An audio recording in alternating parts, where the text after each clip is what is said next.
I have to begin by thanking two people on the panel this morning, Chairman Conor McCabe and Michael Toft at the end, who at short notice substituted for people who, for unavoidable reasons, couldn't be here. Our chair is Conor.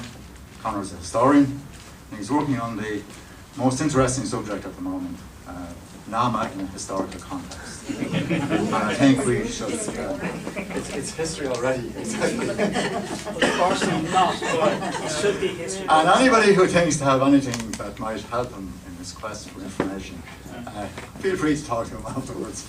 I'm sure everybody has something to say about it. But, that's his task at the moment, and we look forward to that. Thank you, Conor, and thank you, Michael, for being on this one. So, without any further ado, yes.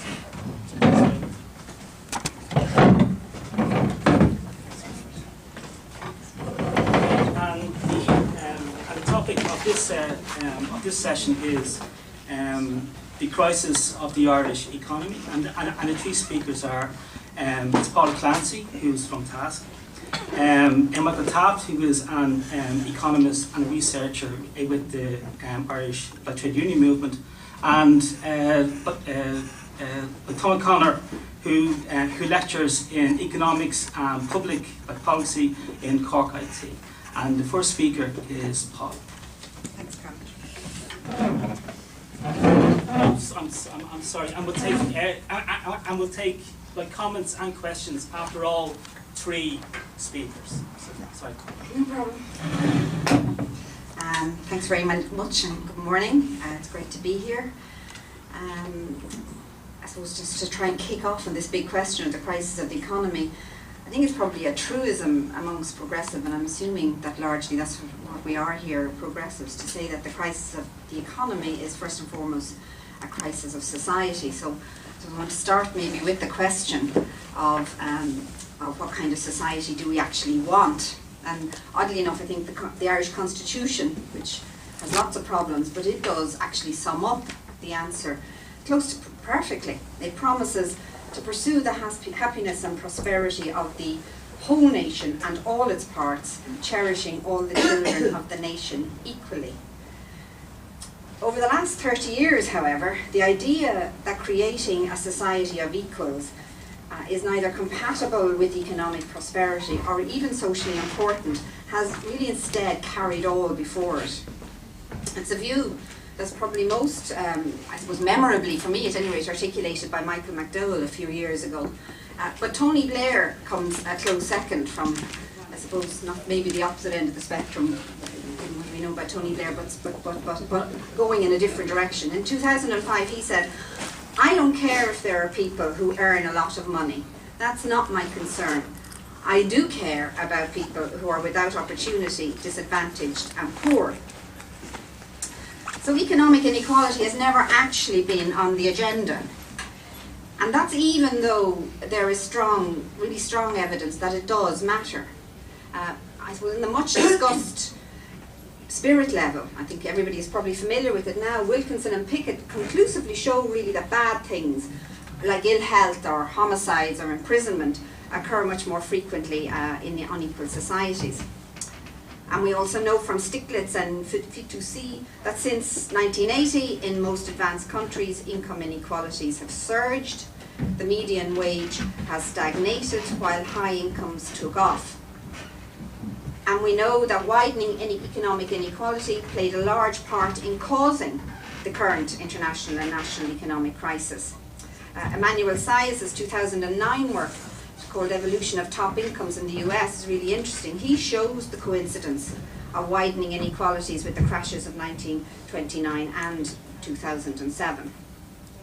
And finally, it is the more equal societies across Europe which have actually weathered the crisis best.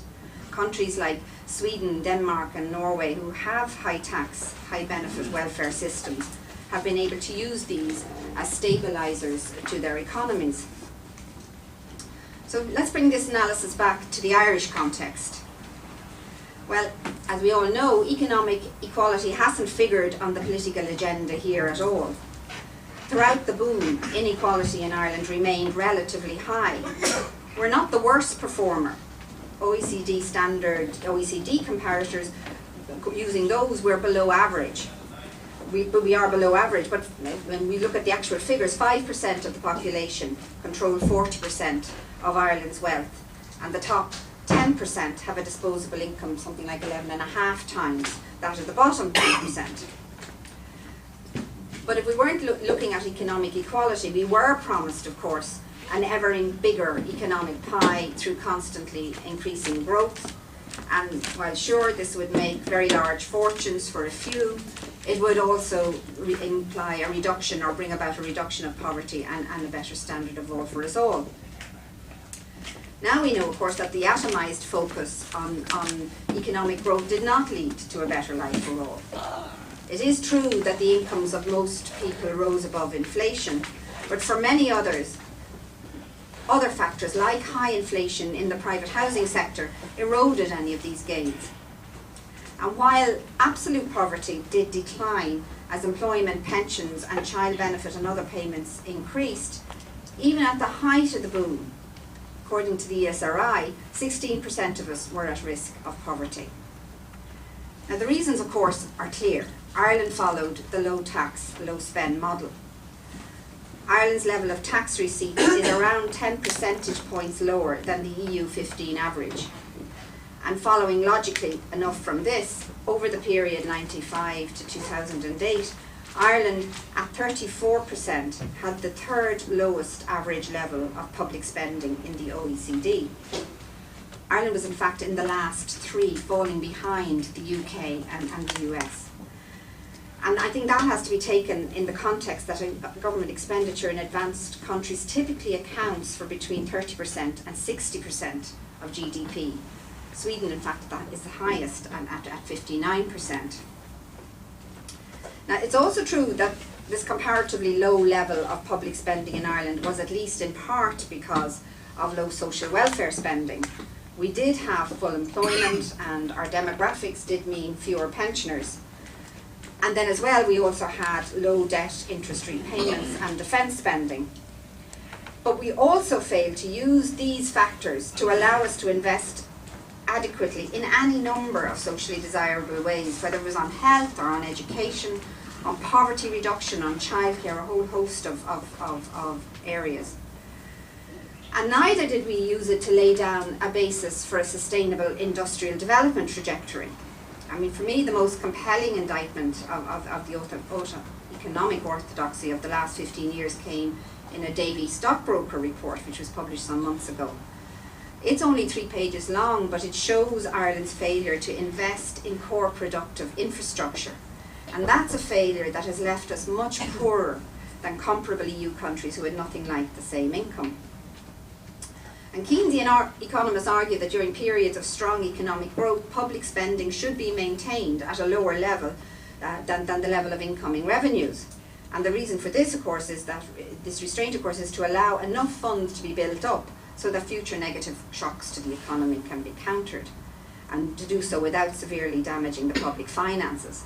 But of course, we didn't do that either. And then, of course, the crisis hit. The Irish recession turns out to be one of the worst in the industrialised countries. The latest CSO figures do show a technical return to growth, but the IMF and the OECD are much less sanguine. They certainly are arguing that it will be slower in Ireland than elsewhere.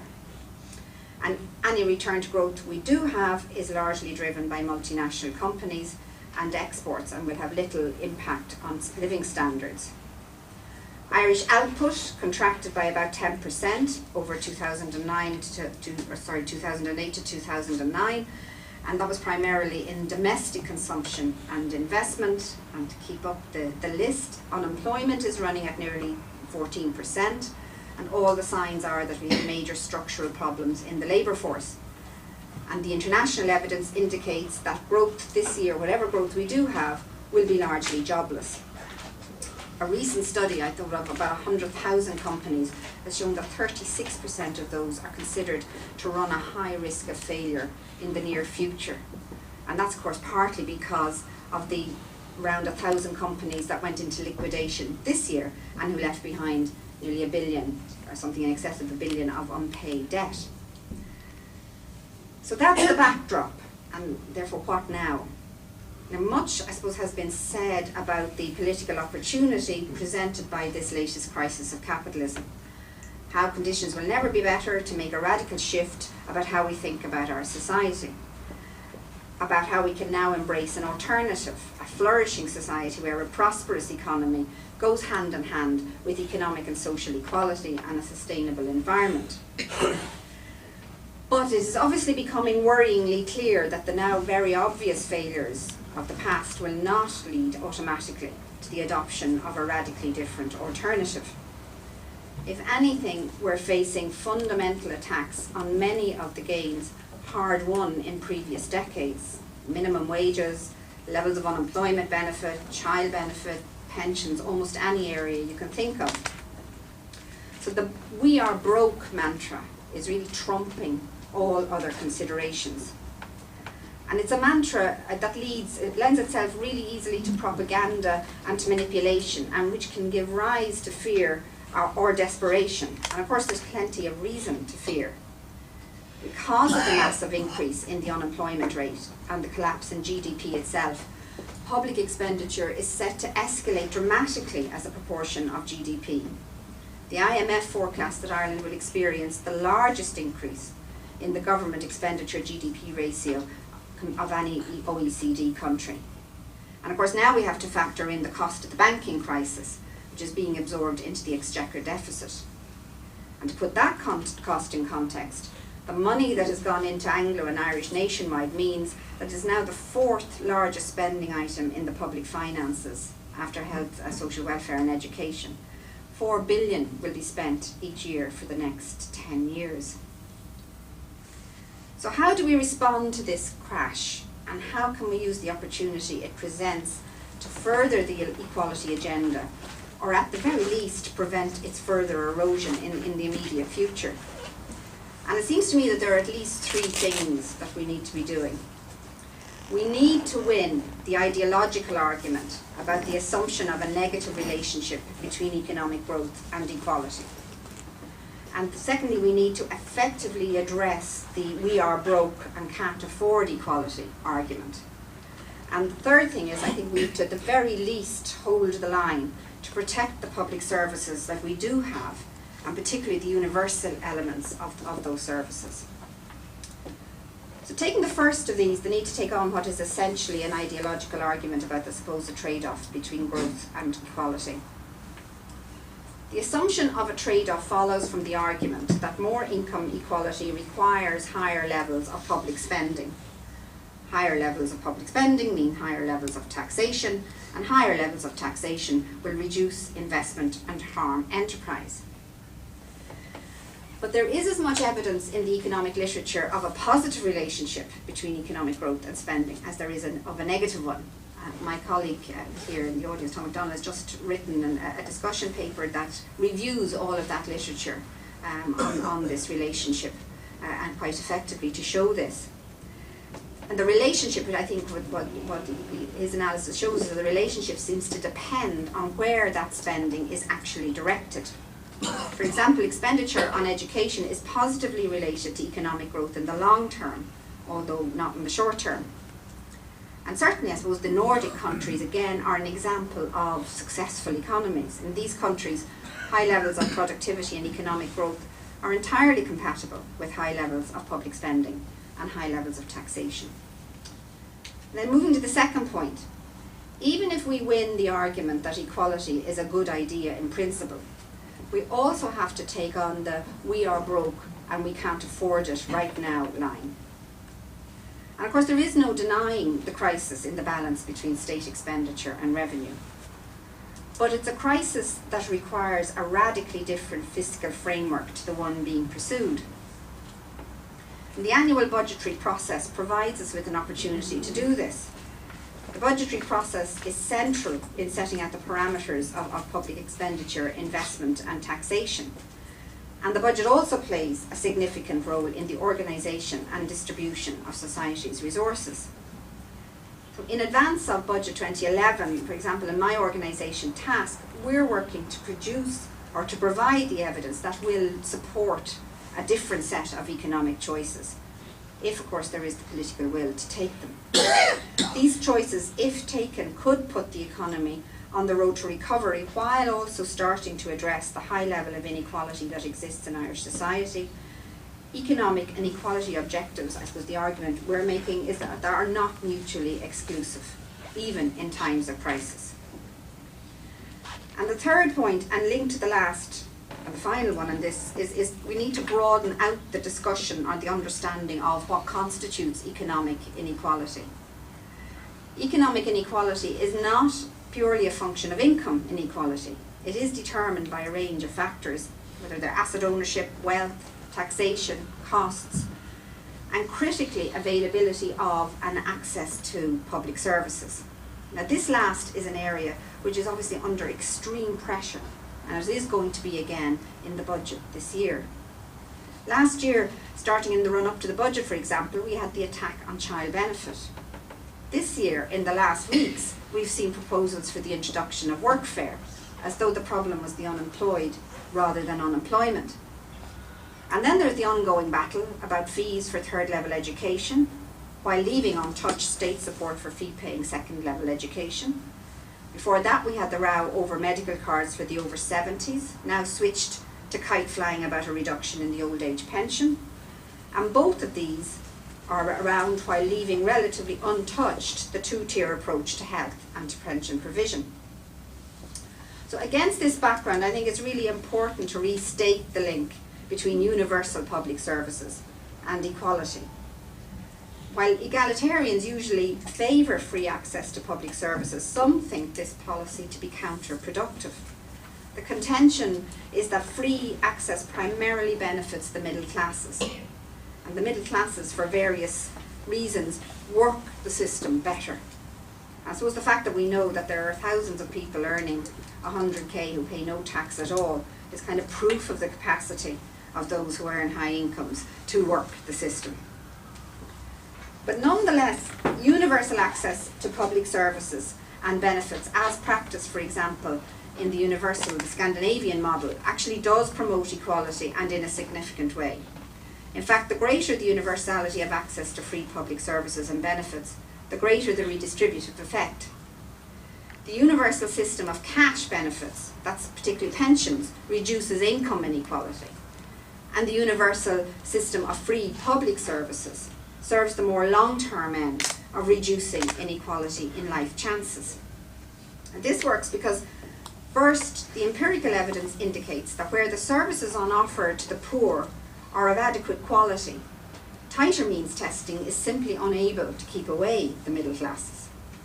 And second, means tested benefits and services stigmatise and thus deter those who need them from using them, because there's a sense that services for poor people are generally poor services.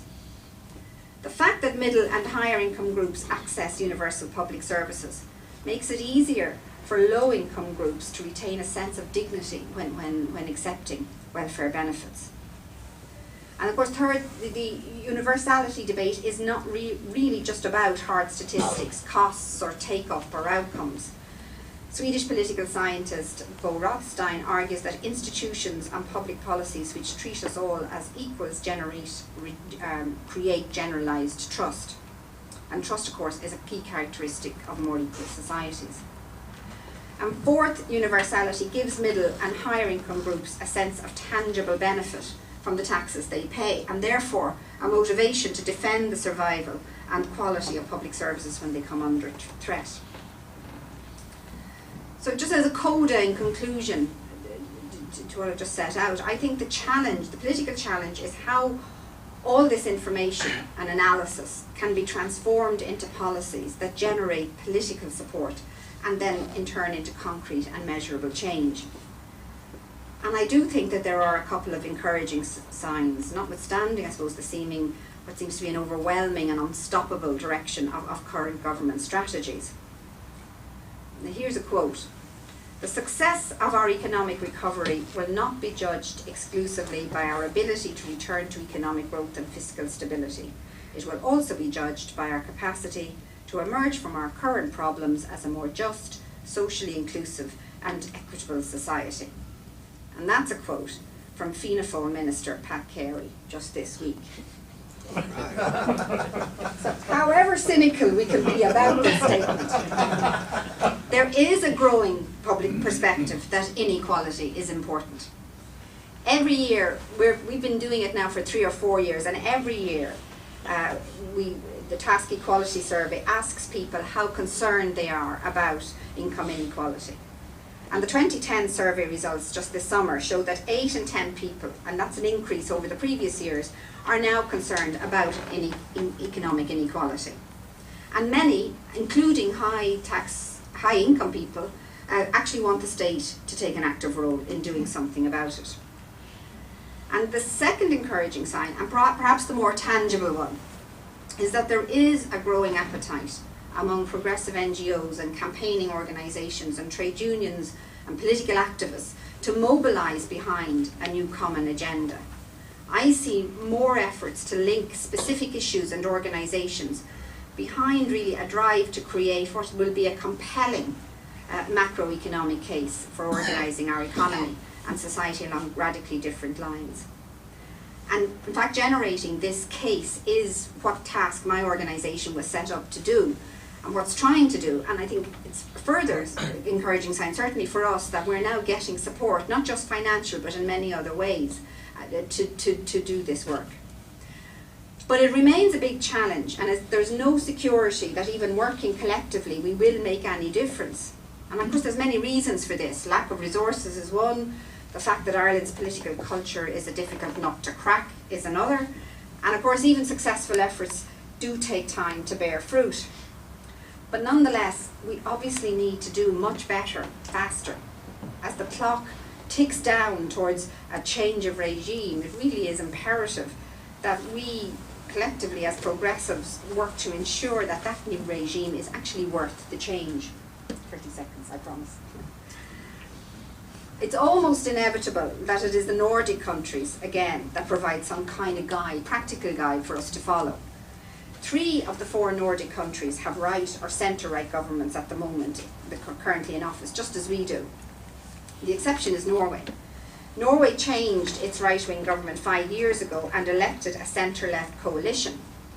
And to do this, they had to go back to the grassroots and build a new consensus. And it was a consensus based on the participation of NGOs, trade unions, progressive parties. And now, despite, or even perhaps because of, being the most radical and progressive government in recent decades, last year it was the first government in Norway ever to be re-elected in almost 50 years. And now the same political forces have mobilised in Denmark, Sweden and Finland. And the result is that a progressive, probably revolutionary by Irish standards, pink, green and red coalition programme has been or is about to be finalised in each of these 3 countries. And there's a good chance that they will be electorally successful. So, just to conclude, even if our objectives were to be more modest, I think there has to be a lesson for us here in Ireland on that. Okay, thank you.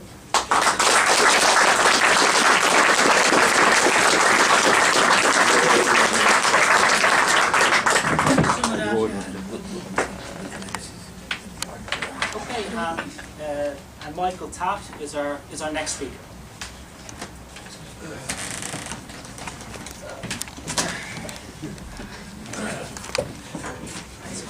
I'd like to thank the Desmond School for inviting me here today. The biggest economic news story of the year went largely unreported. In July of this year, the ESRI published what they called a recovery scenarios update. And in that publication, they measured the success of the government's current fiscal strategy, which includes the 3 billion cuts coming up in this year's budget, the 4.5 billion projected cuts in the budgets up to 2014. They measured whether this strategy would be successful in 1, repairing the public finances, and 2, stopping the debt from spiraling out of control. They found that the government's fiscal strategy would fail and fail utterly on both accounts. We would not be able to bring the budget into line with the Maastricht guidelines by 2014, by 2015, or by 2020. And debt by 2015, in just a few years, will rise to 130% of GNP. Just to put that in some historical perspective, that is higher than it was in the 1980s, in the bad old days of debt. None of this should be surprising. Neither the fact that it went largely unreported on, largely uncommented upon.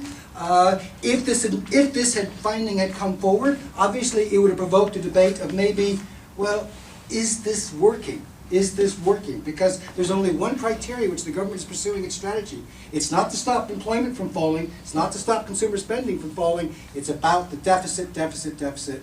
And on that grounds, the SRI showed it failed. And I'll leave it up to you to decide why is it that we haven't had a debate about that. But it certainly was predicted. Only a few months ago, 28 signatories to the Task Open letter that was published in the Irish Times stated very, very simply, in its first sentence, the government's economic strategy is failing, and they went on to say that this strategy will lead us into a decade of low growth, high debt, and high unemployment.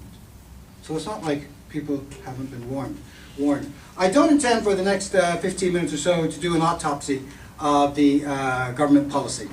And I use autopsy in a very particular way. I think it's better to light a candle than curse the darkness. I'll just say this by way of preface: if we accept the rules of the game, we lose. We not only lose in terms of the economy, but we lose in terms of a progressive strategy. If we accept the deflationary parameters that have been set down by the government and by the opinion makers, or at least those opinion makers that are allowed to be heard, we will lose. Therefore, we have to have the courage to create premises for a new set of rules, and also have the courage to follow those premises to their logical conclusion, regardless of the type of opposition from vested interests that we will face.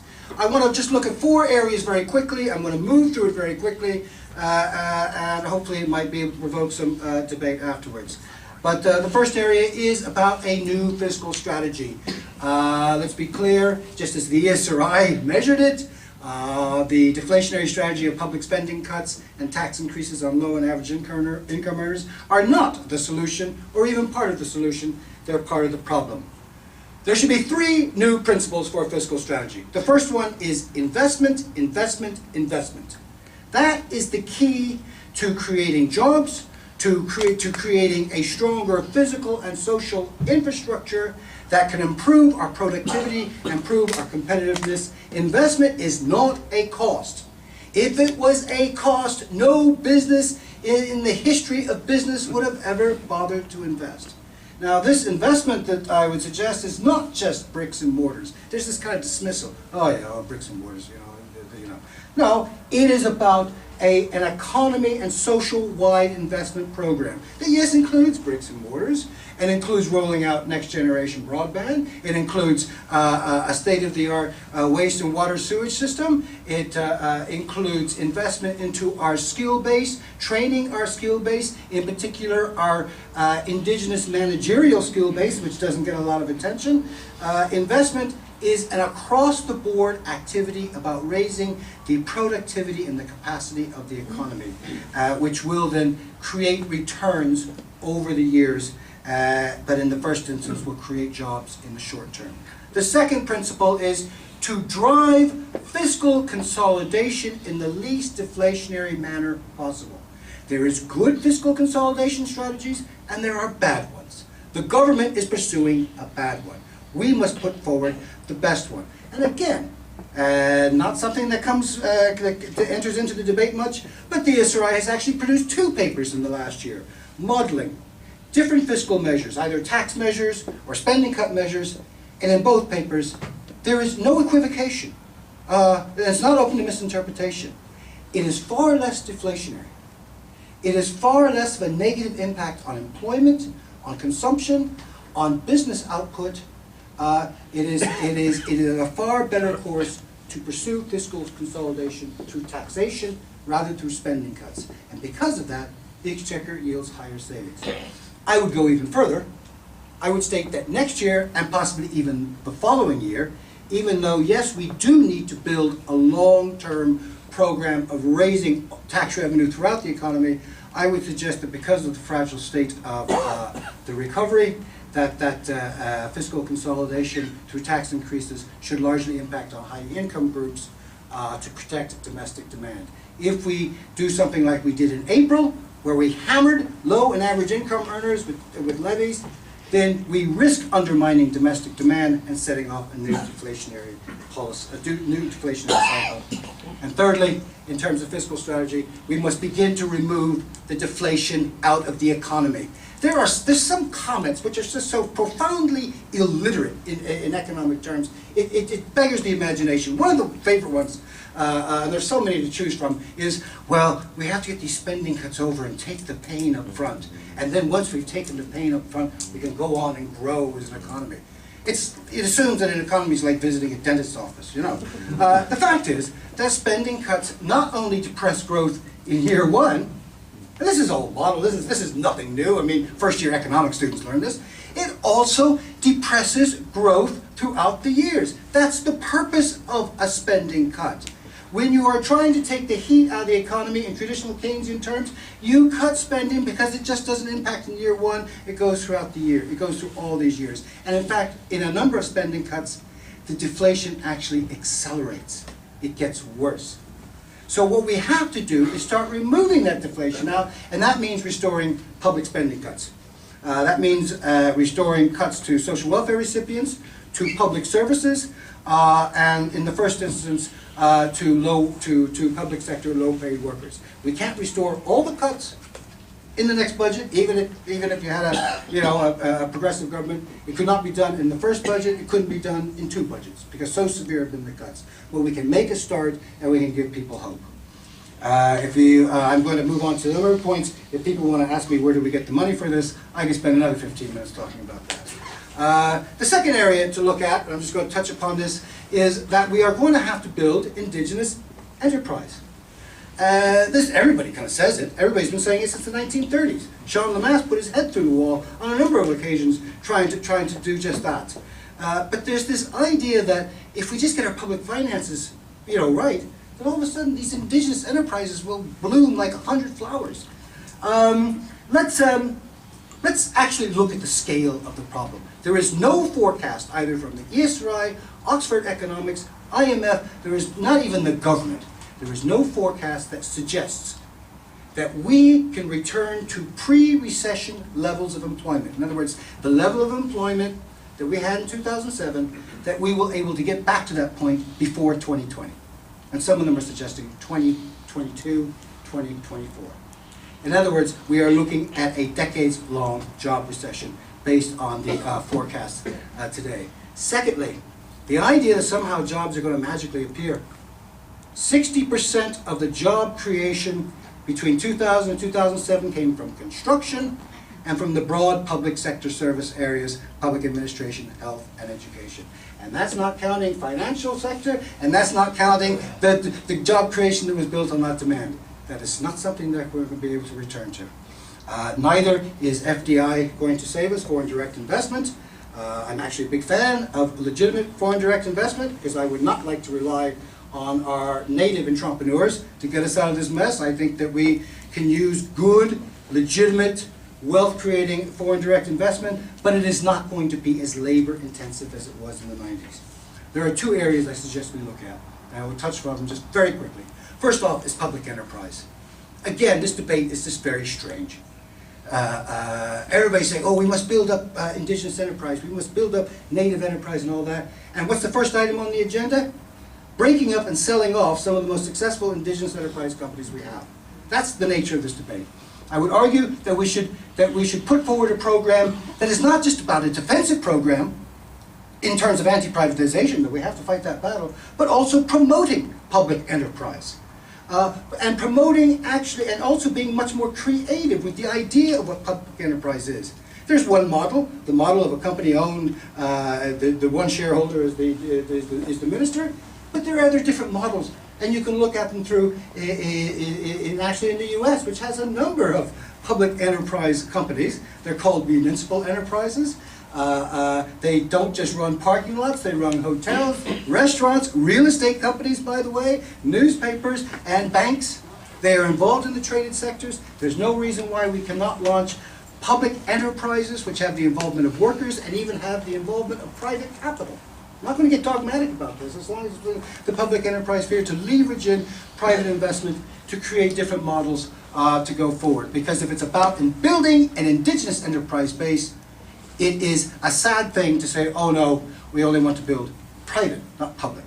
You know, unless you're going to, you know, we have to challenge that dogmatism that says that there's no room for public enterprise development.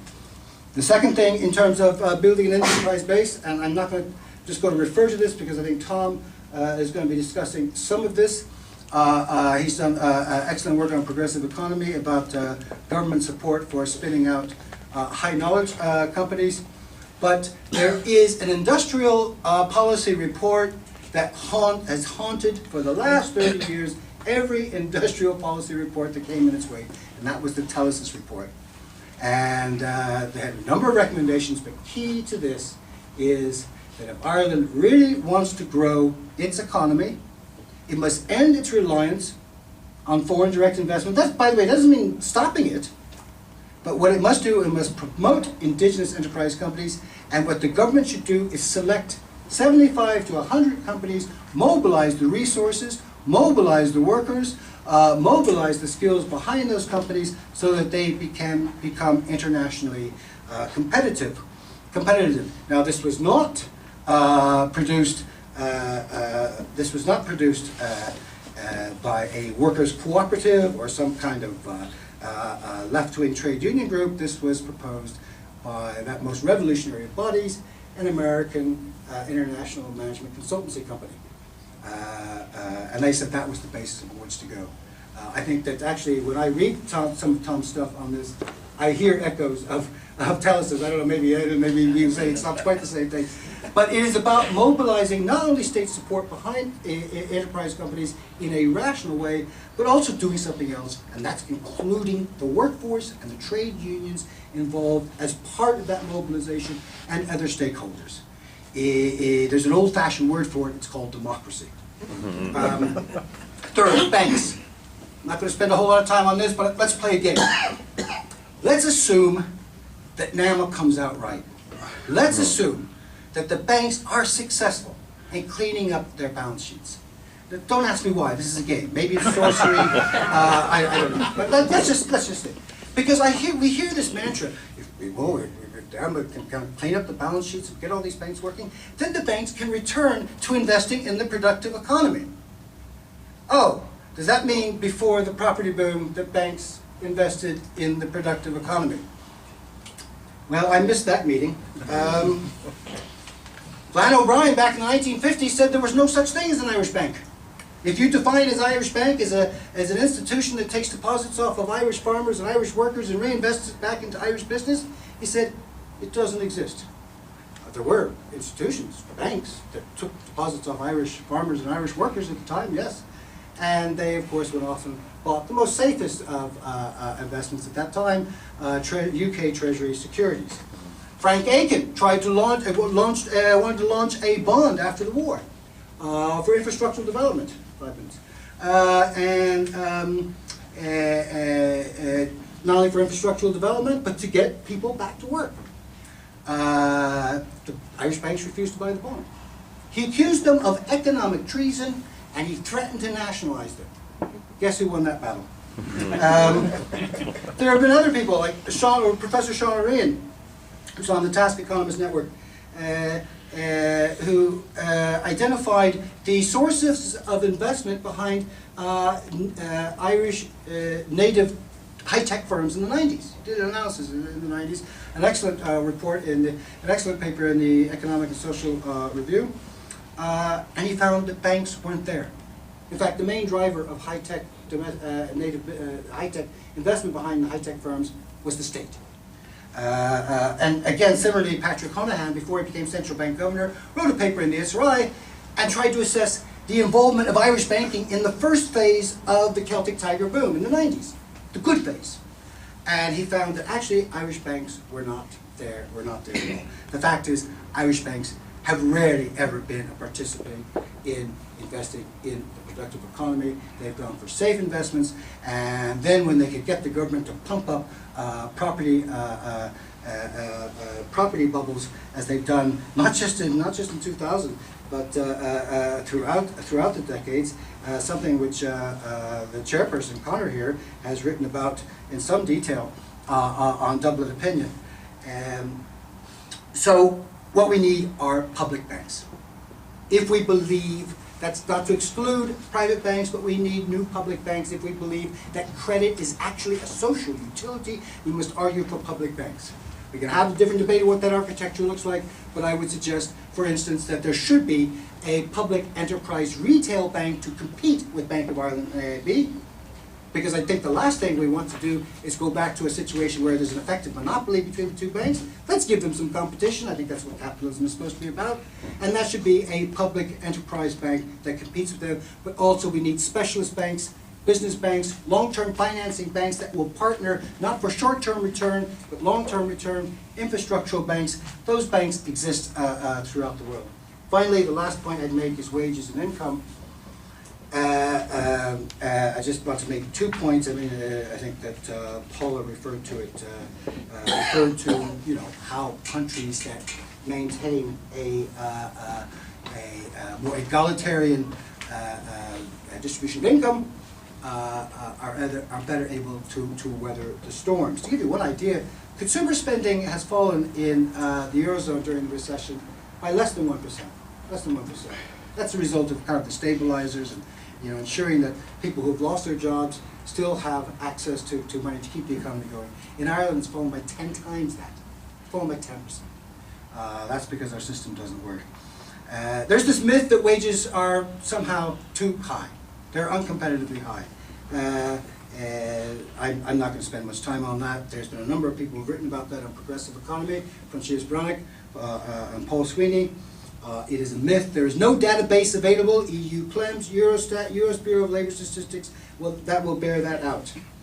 I would just make this point. When John Kenneth Galbraith wrote in his book, The Great Crash of 1929, he stated 5 reasons why the Depression was so great and so long. The very first reason he stated was bad distribution of income. If too much income and too much wealth is in the hands of a very few, and you know, an economy hits the storm, then they will hoard that wealth and income, and the economy won't have the benefit of being able to use it to weather a recession. In the future, now that the model of financialization has been broken, by the way, that's not the same thing as finance capital having been broken. But the model of compensating for people's low wages by giving them access to free credit so they can continue buying, that's gone. We're entering into a period of lengthy deleveraging. What we need is sustainable consumption. What we need is wage-led consumption. What we need is a return to a wage growth that disproportionately benefits, in the first instance, low and average income earners, not only for purposes of social equity, but for a very simple reason that they tend to spend a higher amount of their money. And don't buy into this myth that if we give people money, they're going to go off and buy all these luxury imports like cars and jacuzzis and stuff like that. The last analysis by the CSO showed that about 15% of all consumer spending in this country was imported. And if you think about it, given that most people spend a lot on food and on housing and on personal services, that explains why. You know, it is not subdued. So, wage growth, income growth, social wage growth as well, in terms of providing free education and free health services, state pension, all this must be part of the mix in terms of growing the economy. I will just end it by just this one thing on a more political note. Whatever type of kind of new program, new set of rules that we want to advance, we would come under considerable attack by the vested interests. That's why, you know, the debate doesn't allow that many people to stray too far from that consensus. So we're going to pile up a lot of enemies for ourselves. All the more reason why there must be progressive cooperation and progressive unity across the board. We are never stronger than we are when we are united. That's the trade unions, progressive political party, social and community organizations. It is time that we drop our sectarianism, our past differences, our kind of organizational kind of one trumping one or another, and sit down as equals in a program of which we can all contribute, because if we win, everybody benefits. Thank you.